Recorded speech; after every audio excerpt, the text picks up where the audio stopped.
Oi, tudo bom? Gente, hoje eu vou falar com vocês sobre um assunto que, meu amigo, é um assunto polêmico, tá? E a gente vai falar sobre a desmistificação do diafragma. Eu sei que é muito complicado para quem tá começando tentar aprender pelo YouTube com algumas pessoas e nem todo mundo tem. Aqui como eu posso colocar? Nem todo mundo tem aquela fundamentação teórica necessária e acabam falando coisas mais arcaicas, mais antigas que se faziam antes e que hoje não se fazem mais. Então eu estou aqui para te ajudar a desmistificar o coitado do diafragma. Então vamos começar!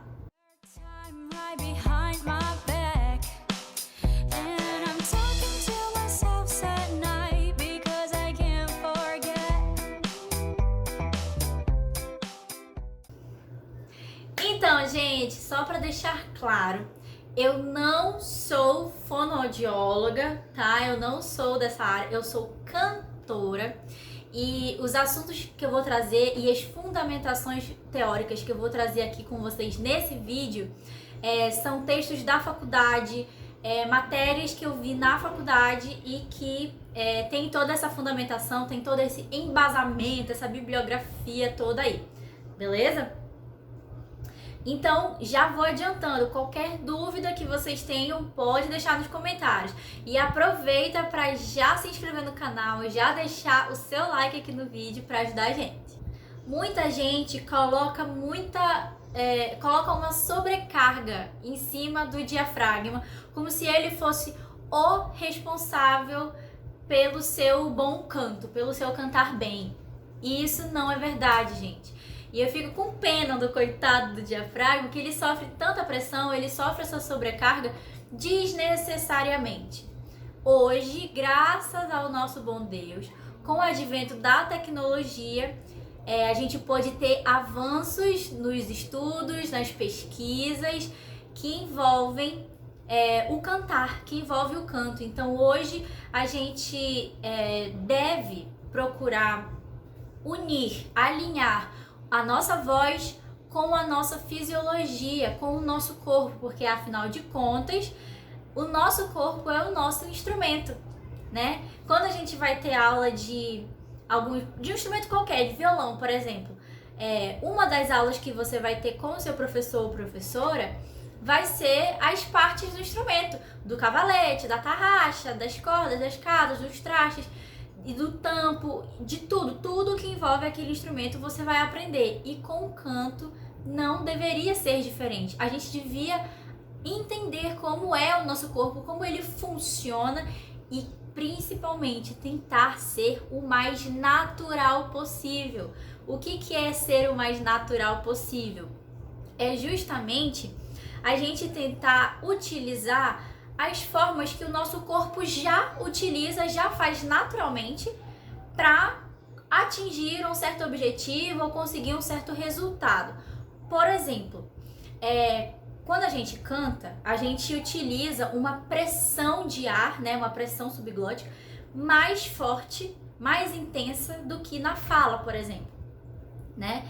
E quando o nosso corpo naturalmente precisa dessa pressão de ar mais forte? Quando a gente tosse, quando a gente chora, quando a gente espirra, tudo isso são jatos de ar, né, muito fortes, que o nosso corpo já faz isso, ele já produz. Então, o que a gente pode fazer para tentar fazer, na verdade, como que a gente pode perceber esses movimentos, perceber toda essa configuração aí, pra gente fazer igual? É aí que tá o pulo do gato, entende? Outra coisa também que pode ajudar a gente a ser o mais natural possível é que hoje em dia, graças ao nosso bom Deus, os professores de canto, atualizadíssimos, óbvio, eles não fabricam mais o som na voz do aluno. O que é isso?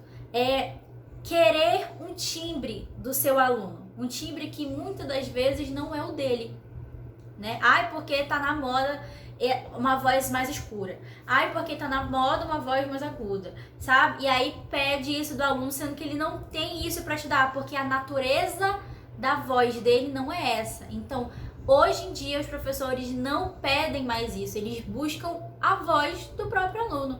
E não intensificar, e aprimorar essa voz dele, essa voz que ele tem, seja ela leve, seja ela pesada, seja ela clara, seja ela escura, seja como for, tá? E hoje, e por que que isso acontece? Justamente porque a gente percebe nas pesquisas que ao longo dos anos, essas vozes que foram muito fabricadas, né? Fabricar uma voz, né? Quando eu digo fabricar, eu digo quando você procura fazer uma voz que não é a sua, tá?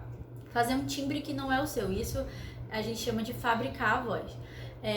Então, esses alunos, essas pessoas que passaram muito tempo fabricando, cantando com essa voz mais fabricada, cantando com alguma escola, né, de canto que é muito arcaica, que pede excessivamente da pessoa, essas vozes acabam ficando ruins conforme os anos, né? O vibrato vai ficando mais largo, não é mais a mesma coisa, né? A voz da pessoa, a gente consegue perceber isso. E às vezes isso acontece com a idade, sim, mas às vezes a gente vê, sei lá, no período de 15 anos, sabe? Uma voz que já é diferente. Então hoje a gente procura ser muito natural e alinhar a ciência com a nossa voz, com o cantar, né? O fazer do canto. Então bora lá. Coloca uma coisa na tua cabeça, escreve, coloca no teu espelho um post-it aí em algum lugar para você nunca mais esquecer. O diafragma é um músculo involuntário. Como assim, Yasmin? O teu coração, por exemplo, ele também é um músculo, né, no teu corpo que é involuntário, ou seja, ele trabalha, faz os movimentos que ele precisa fazer, ele faz toda a função dele, ele cumpre, mas ele não depende da sua vontade para fazer isso. Ele não depende de você, do seu consciente, para realizar essa função. Por exemplo, o teu coração, ele bate, ele pulsa, mas ele não depende de você, né? Não é você que controla esses movimentos, que controla o quanto que vai entrar e sair de sangue, enfim. A mesma coisa o diafragma. Ele tem a sua função na respiração, ele tem os movimentos dele, mas ele não é controlado por nós, ok? Ele não é controlado por nós. Então, o que a gente deve fazer? Aprender, entender sobre a fisiologia do nosso corpo e focar no que a gente pode controlar. Focar no que a gente pode controlar, beleza? O que o diafragma faz? A função do diafragma na respiração é basicamente dar espaço para o pulmão inflar. Basicamente é isso. O nosso pulmão é como um balão, né? A gente vai enchendo e ele vai crescendo. Quanto mais ar nesse balão, maior ele fica. Quanto menos ar, ele vai murchando. E o pulmão é a mesma coisa. Só que o que acontece? O pulmão que fica aqui, né, localizado aqui, assim, nessa parte aqui do nosso tórax, ele precisa de espaço para inflar, ok? E o diafragma, ele é um músculo que ele vai ficar, ele é tipo uma cuia, ele é uma tigela, ele tem esse formato assim, sabe? Só que ele é bem grandão. Então ele fica mais ou menos aqui assim, tá? Aqui como se fosse nessa região daqui da nossa costela, nesse finalzinho aqui, é mais ou menos aqui que ele fica, tá? E ele vai dividir praticamente o pulmão e o coração do resto das nossas vísceras. Então todos os outros órgãos ficam embaixo do diafragma. O estômago, o intestino, pâncreas, fígado, tudo fica aqui mais para baixo desse diafragma. E o que acontece? Quando o diafragma, ele estica, ele desce e ele sobe. Então o movimento que ele tem é esse, ele estica, ele desce esticando e sobe encolhendo pro mesmo lugar que ele estava antes, tá? Então, esse é o movimento dele na respiração. Então, quando a gente inspira, o diafragma vai descendo um pouquinho para poder dar espaço para esse pulmão inflar e ele dá uma empurradinha nos nossos órgãos, nas nossas vísceras. Por isso que a nossa barriguinha dá uma tufadinha quando a gente respira. Então, quando a galera fala, ai, respira com a barriga,